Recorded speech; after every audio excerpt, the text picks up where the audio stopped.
Assalamualaikum warahmatullahi wabarakatuh. Selamat pagi dan salam sejahtera untuk kita semua. Perkenalkan, nama saya Naufal Rahman dari S1 2019 reguler. Di sini saya akan mempresentasikan tentang jaminan mutu kosmetik. Yang pertama adalah pengertian kosmetika. Kosmetika adalah bahan atau sediaan yang dimaksudkan untuk digunakan pada bagian luar tubuh manusia seperti epidermis, rambut, kuku, bibir, dan organ genital bagian luar, atau gigi dan membran mukosa mulut, terutama untuk membersihkan, mewangikan, mengubah penampilan, dan atau memperbaiki bau badan, atau melindungi atau memelihara tubuh pada kondisi baik. Kemudian ada penggolongan kosmetik. Yang pertama, berdasarkan bahan dan penggunaannya serta untuk penilaian, terbagi menjadi dua golongan. Kosmetik golongan pertama adalah kosmetik yang digunakan untuk bayi, kosmetik yang digunakan di sekitar mata, rongga mulut, dan mukosa, kosmetik yang mengandung bahan dengan persyaratan kadar dan penandaan, kosmetik yang mengandung bahan dan fungsinya belum lazim serta belum diketahui keamanan dan kemanfaatannya. Kosmetik golongan 2 adalah kosmetik yang tidak termasuk dari golongan 1. Yang kedua adalah berdasarkan fungsinya. Berdasarkan fungsinya, kosmetik terdiri dari 13 kategori, yaitu sediaan bayi, sediaan mandi, sediaan kebersihan badan, sediaan cukur, sediaan wangi-wangian, sediaan rambut, sediaan pewarna rambut, sediaan rias mata, sediaan rias wajah, sediaan perawatan kulit, sediaan mandi surya dan tabi surya, sediaan kuku, dan sediaan higienis mulut. Ketiga adalah penggolongan kosmetik berdasarkan sumbernya. Berdasarkan sumbernya, kosmetik dibagi menjadi dua golongan. Yang pertama adalah kosmetika tradisional. Yang kedua adalah kosmetika modern. Kemudian, kita masuk ke jaminan mutu kosmetik. Jaminan mutu kosmetik diatur oleh CPKB. CPKB merupakan panduan pembuatan kosmetika di Indonesia pada industri farmasi yang bertujuan secara konsisten dalam menjamin kosmetik yang akan dibuat agar dapat disesuaikan dengan persyaratan yang telah ditetapkan dan sesuai dengan tujuan pada persyaratan tersebut. CPKB memiliki beberapa aspek seperti personalia, bangunan dan fasilitasnya, peralatan, sanitasi dan higieni, produksi, dokumentasi, infeksi diri dan pengawasan mutu, diantaranya yaitu penanganan keluhan suatu produk kosmetik, penarikan kembali produk kosmetik, dan pemusnahan produk kosmetik. Kita masuk ke aspek CPKB yang pertama, yaitu personalia. Personalia secara garis besar dibagi menjadi tiga, yaitu persyaratan umum, penanggung jawab teknis, dan pelatihan. Yang pertama adalah persyaratan umum. Adapun persyaratan tenaga kerja dalam melakukan kegiatan produksi kosmetik di industri yang meliputi mental dan fisik yang kuat. Tenaga kerja tidak memiliki penyakit kulit, penyakit menular maupun luka terbuka. Hendaknya pada saat melakukan produksi, tenaga kerja menggunakan pakaian kerja yang terjaga sterilitas atau kebersihannya. Tenaga kerja pada ruangan produksi hendaknya mengenakan pelindung badan, seperti pelindung kepala yang menutupi rambut, serta penutup kaki. Hendaknya juga menggunakan masker dan sarung tangan. Tenaga kerja memiliki kompetisi yang disesuaikan dengan tanggung jawabnya.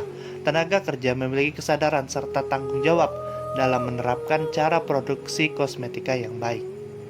Kemudian, untuk penanggung jawab teknis yang harus dilakukan dalam kegiatan produksi kosmetika hendaknya memenuhi syarat, antara lain penanggung jawab teknis adalah warga negara Indonesia asli atau WNI. Hendaknya mempunyai kemampuan yang dapat menyesuaikan dengan perannya sebagai penanggung jawab teknis, memiliki kebijakan yang sesuai dengan tugasnya, mempunyai tanggung jawab penuh dalam melakukan hal-hal yang meliputi persiapan ketentuan produksi, yaitu persyaratan tertulis, serta melakukan pengawasan dalam terselenggaranya operasional produksi, melakukan penetapan dalam menentukan bahan, alat, dan langkah-langkah dalam melakukan produksi, serta melakukan pemeriksaan atau melakukan pengecekan akan kebenarannya, memiliki tanggung jawab akan mutu dan keamanan bagi kosmetika, memiliki tanggung jawab akan kebersihan prasarana, melakukan kegiatan sterilisasi seperti sanitasi dan sterilisasi yang dapat menyesuaikan dengan tugas dan tanggung jawabnya, melakukan peninjauan terhadap pelaksanaan kegiatan produksi sehingga dapat menjamin bahwa produk kosmetik yang dihasilkan memperoleh hasil yang ingin dicapai. Kemudian mempersiapkan hasil hal-hal seperti informasi, melaksanakan pelatihan untuk SDM industri kosmetik bagi pekerja yang memiliki, melakukan kegiatan produksi dengan memerhatikan sedetail mungkin material atau bahan baku yang digunakan sehingga menjaga keamanannya. Aktif dalam kegiatan perencanaan pembangunan, menentukan bahan bangunan yang digunakan yang bertujuan agar mudah untuk dilakukan perawatan, pemeliharaan, serta terjamin bahwa bahan bangunan tersebut kedap air dan bahan kimia sehingga saat dilakukan sterilisasi ruangan sanitasi menjadi lebih mudah untuk dilakukan. Kemudian yang terakhir dari personalia adalah pelatihan. Berikut beberapa ketentuan dari melaksanakan pelatihan tentang cara pembuatan kosmetika yang baik, yaitu pelatihan dan pengetahuan mengenai CPKB diberikan kepada pekerja yang telah diberikan mandat kepada pekerja yang sesuai dengan tanggung jawabnya. Kegiatan pelatihan hendaknya dilakukan evaluasi kembali sesuai dengan ketentuannya dan dapat pula dilakukan perbaikan. Kemudian aspek CPKB yang kedua adalah bangunan. Bangunan harus sesuai dengan ketentuan konstruksi yang mengacu pada ketentuan atau kebijakan yang telah ditetapkan yang meliputi izin mendirikan bangunan atau IMB dan kebutuhan lainnya termasuk keperluan keamanan. Persyaratan mengenai pembangunan dalam menerapkan cara pembuatan kosmetik yang baik yaitu bebas dari adanya pencemaran lingkungan yang meliputi pencemaran air, udara, serta tanah. Untuk adanya pencemaran maupun pengotoran pada produk, tata ruang dan konstruksi memadai yang bertujuan untuk memudahkan pembersihan, pemeliharaan sanitasi dan pelaksanaan dalam bekerja, serta kontaminasi yang terjadi pada produk dan bahan baku dapat dicegah. Interior dalam bangunan seperti tembok maupun lantai sebaiknya berasal dari bahan kedap air, tidak memiliki permukaan yang kasar, keretakan dapat dicegah, serta mudah untuk dijaga kebersihannya. Hendaknya tidak membentuk sudut mati antara lantai dan dinding. Bangunan hendaknya memiliki pencahayaan serta ruang untuk pertukaran udara yang disesuaikan dengan aktivitas yang dilakukan industri kosmetik. Memiliki fasilitas sarana pembersihan yang teratur, antara lain sarana untuk pembersihan air bersih, tempat untuk mencuci tangan seperti toilet atau WC, ruang untuk ganti baju maupun celana, tempat pembuangan barang atau material yang tidak digunakan lagi, serta fasilitas yang jika akan membuang limbah.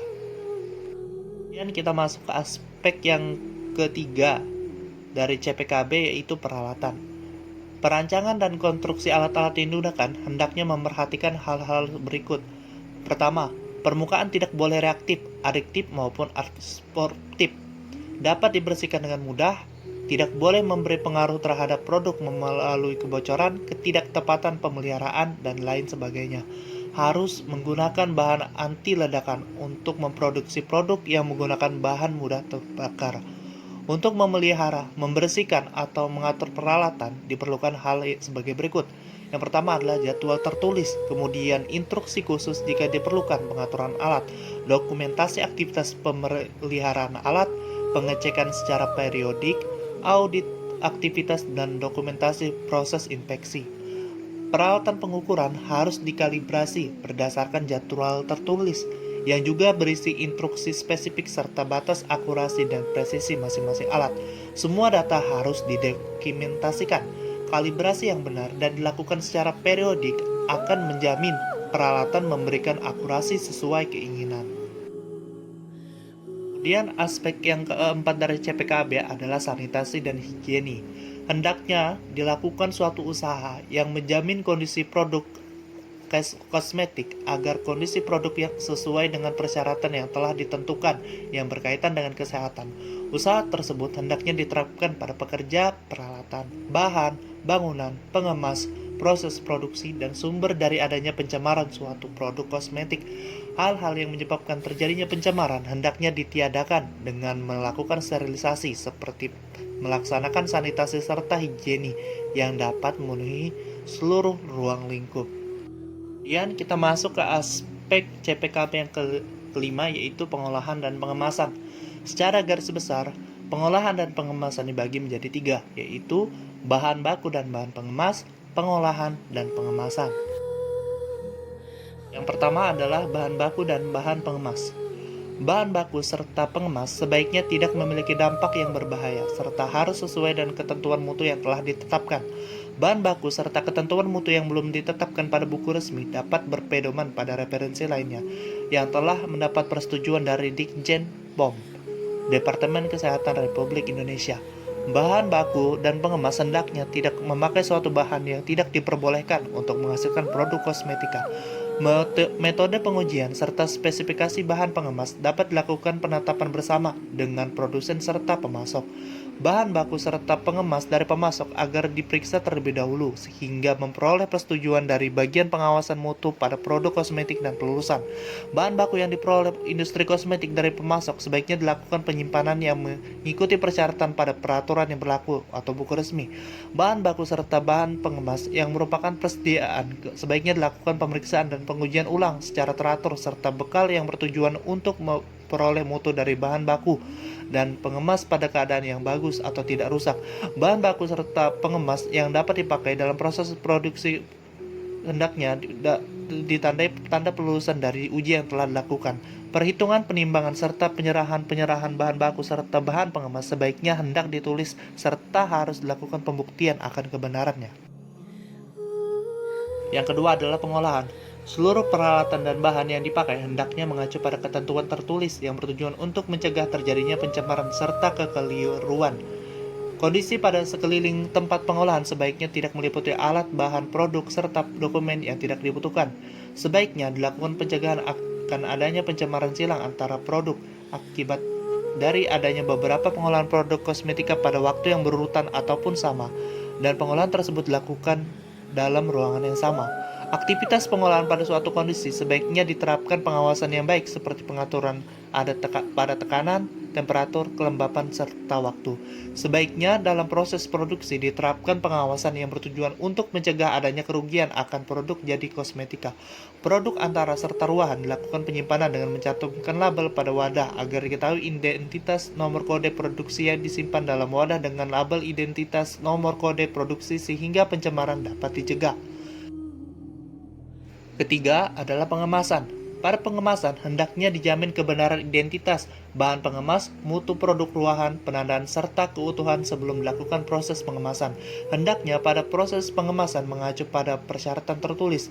Hendaknya pada kemasan produk jadi yang mudah terlihat mencantumkan nomor kode produksi. Sebaiknya produk kosmetika jadi yang telah diloloskan serta mendapat persetujuan dari bagian pengawasan mutu disimpan secara rapi dan teratur yang bertujuan membantu pemeriksaan, pengambilan, dan pemeliharaan serta mencegah adanya pencemaran yang terjadi. Kemudian kita masuk ke aspek yang keenam dari CPKB, yaitu pengawasan mutu. Pengawasan mutu merupakan kegiatan dalam suatu industri farmasi yang menjamin bahwa bahan yang digunakan sesuai dengan ketentuan hingga proses pembuatan sesuai prosedur yang telah ditetapkan. Bagian pengawasan mutu harus mempunyai laboratorium penguji yang sesuai dengan peralatan yang diperlukan, yang mana terdiri dari laboratorium kimia, biologi, dan mikrobiologi. Apabila suatu industri tidak memiliki laboratorium, maka dapat menyewa laboratorium di bawah naungan pemerintah. Bagian pengawasan mutu beserta bagian produksi, bagian pembelian dapat memilih dan menilai pemasok bahan baku maupun bahan pengemas agar barang yang diperoleh sesuai dengan barang yang diharapkan. Pengujian stabilitas terhadap produk jadi yang telah diproduksi, terutama produk yang mengandung bahan pengawet, dan pemantauan secara berkala pada produk jadi yang ada di lingkungannya dan yang sudah beredar dapat dilakukan oleh bagian pengawasan mutu. Bagian pengawasan mutu bertugas dalam menyimpan contoh pertinggal, bahan pengemas, dan bahan baku yang digunakan dan produk jadi. Apoteker sebagai pengawasan mutu harus memiliki sumber daya yang memadai, termasuk fasilitas, personalia yang kompeten, dan prosedur tertulis yang telah memiliki persetujuan. Apoteker juga harus memiliki tugas, yaitu dapat melakukan pengambilan sampel, inspeksi, pengujian, hak untuk menyetujui atau menolak, dan mampu melakukan monitoring. Selain itu, apoteker harus memiliki objek yang terdiri dari bahan awal produk, intermediate produk, produk jadi, produk ruahan, produk yang dikembalikan atau ditarik, dan kondisi lingkungan.